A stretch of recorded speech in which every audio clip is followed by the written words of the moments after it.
Jadi kalau yang nggak mengambil bagian, ya rugi sendiri. Nanti mereka kehilangan momentum. Menteri Dalam Negeri Tito Karnavian menyebut para kepala daerah yang tak mengikuti retret di Akademi Militer Akmil, Magelang, Jawa Tengah hanya akan rugi sendiri. Kalau yang enggak mengambil bagian, ya rugi sendiri nanti, kata Tito di Kompleks Akmil, Sabtu 22 Februari. Tito mengatakan, retret sebagai masa orientasi selama 7 hari ini penting buat kepemimpinan para kepala daerah yang berlangsung hingga 5 tahun ke depan. Ditegaskan mantan Kapolri dengan pangkat Jenderal Polisi ini, masa orientasi ini jadi wadah bagi masing-masing kepala daerah untuk mengenal dan merekatkan komunikasi satu sama lain. Tito dan Wamendagri Bima Arya Sugiarto telah melihat sendiri bagaimana kedekatan-kedekatan itu terbangun saat keduanya meninjau tenda-tenda tempat peserta bermalam.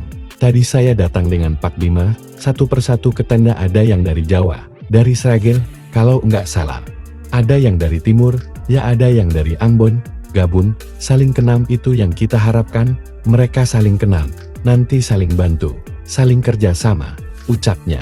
Mereka yang tak mengikuti kegiatan ini, lanjut Tito, dijamin akan rugi lantaran kehilangan momentum meningkatkan kapasitas diri, sehingga mampu mengimplementasikan program kerja secara sinkron dan sinergis. Nah, ini kepentingannya lebih penting, dan inilah kepentingan bangsa, kepentingan untuk rakyat masing-masing, tegas Tito. Tito sendiri sempat memberikan pembekalan saat membuka retret kepala daerah di Akmil sesuai jadwalnya. Forum tersebut dihadiri para kepala daerah meliputi gubernur, bupati, dan wali kota seluruh Indonesia yang mengenakan seragam Satpol PP. Materi yang diberikan Tito antara lain perihal kedisiplinan, pengelolaan APBD, kebersihan lingkungan, serta inflasi. Kepala daerah enggak bisa bekerja sendiri, gubernur enggak bisa bekerja sendiri tanpa ada dukungan bupati, wali kota, bupati.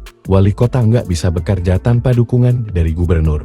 Antar bupati juga enggak bisa bekerja sendiri, ujar Mendagri dalam keterangan resmi yang dibagikan Puspen Kemendagri.